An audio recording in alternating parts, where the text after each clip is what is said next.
absolutely. But I'll take a team that'll fight over a team that won't, that'll sit back and take it any day of the week and bring on the next team. So that's how I look at it. Give me a team that's got some fight and will compete to the very end, right, wrong, or indifferent, no matter how good the officiating is or whatever. Makes no difference to me. I'll take a team with some competitive fight and some spirit. 17 penalties, ridiculous? Absolutely. 100% is ridiculous.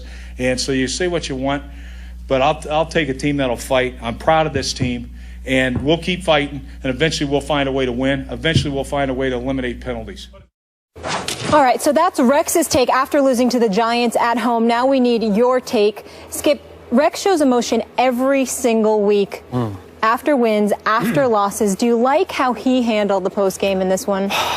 I did not. And as you both know, I picked the Bills to be a wild card team in the AFC.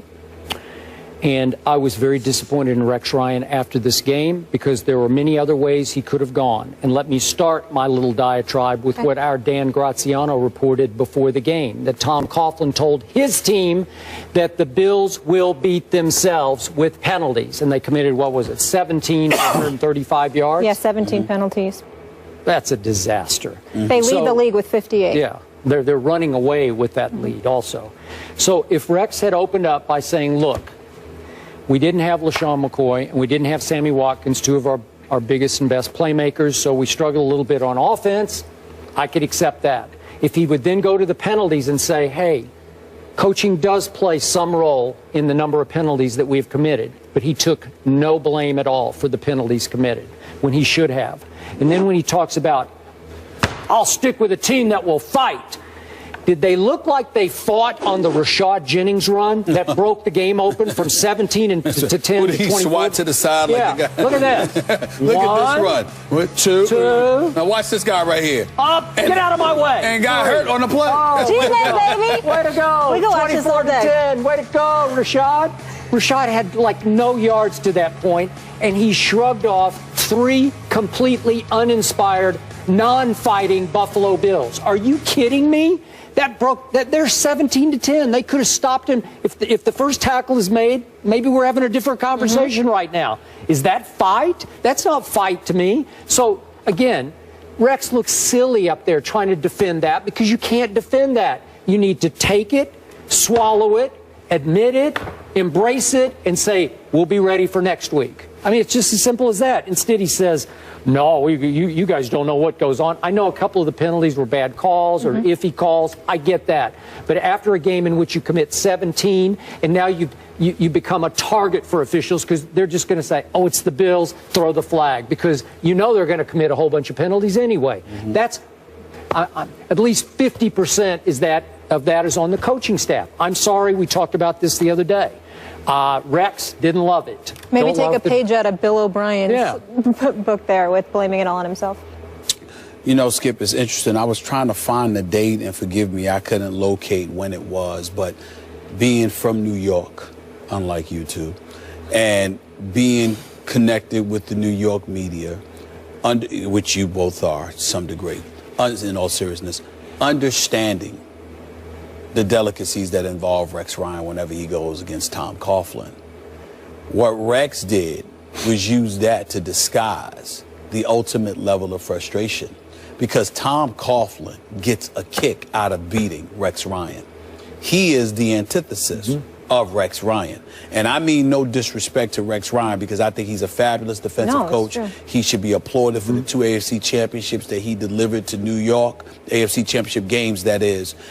Even though it was time for him to go, which he admitted in New York, there is no doubt that it was good for him to be a head coach. I actually thought he would go for the Atlanta job as opposed to the Buffalo job at the time that it happened, even though Dan Quinn is obviously doing a phenomenal job thus far.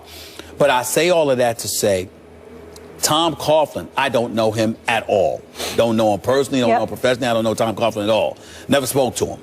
But I will tell you that watching his press conferences, knowing people in the media who have communicated with him, in the past, whenever his Giants beat Rex Ryan's Jets, he took pleasure in it. Oh, I'm sure he did. No matter what. Because of one reason and one reason only. Rex is the antithesis of him. Rex is about bluster. Rex is about headlines. Rex is about... Tom Coughlin is about business. He's old school. Tom Coughlin is old school. He's about showing up. He's about getting the job done. He's about going home. That's Tom Coughlin. Want to go home with his children, his grandchildren? Sure. That's Tom Coughlin, okay? He is the ultimate disciplinarian in terms of just disciplining himself and doing things, quote unquote, the right way. Yep. Rex Ryan is more modern. And Rex Ryan wants to blow and bluster and all of that stuff. What needs to be said today, in my estimation, I watched the Giants pick apart the Buffalo Bills, get a lead, was up 16-3 for most of the game. Here's what the reality is that this team is not living up to the expectations Skip Bayless and others have projected about them. And that is an ultimate indictment against Rex. More so than ever than when he was at the Jets. Do you know why? Because Tyrod Taylor has been playing better than any quarterback Rex Ryan has ever had. That's true. And that includes Mark Sanchez. Until yesterday. Well, I'm just saying, until yesterday. So what I'm saying to you is when you take that into account, along with the personnel that you have on your defense, why do you come into these games ill-prepared? You bloviated ad nauseum leading into the New England Patriots, and we had Sports Center up there live with the wonderful matriarch of sports television, as far as I'm concerned, and Hannah Storm. What happens? Y'all get blown out the water for the first three quarters. For the first 3 quarters. Yep. And then yesterday you seem ill-prepared as well. So it's one of those situations where I think Rex was wrong because he was really speaking to his frustration of losing to Tom Coughlin, in my opinion. But I also think that the time has come where we look at Rex Ryan and we say, enough's enough. Win some damn football games. You've got enough talent to do it. They do. We're not interested in your headlines. You're down your 2 biggest playmakers. I understand That's that. fair. That's fair. That's fair. But we don't want to hear about the headlines coming out of Western New York. We want to see W's. Figure it out. You were going against a New York Giants team that don't have all their pieces either. Correct. And you have your defensive pieces. And Rex Ryan's calling card is coaching defense. And now it's only 4 games, not a huge sample size, but your defense is 17th in points allowed and 23rd in yards allowed.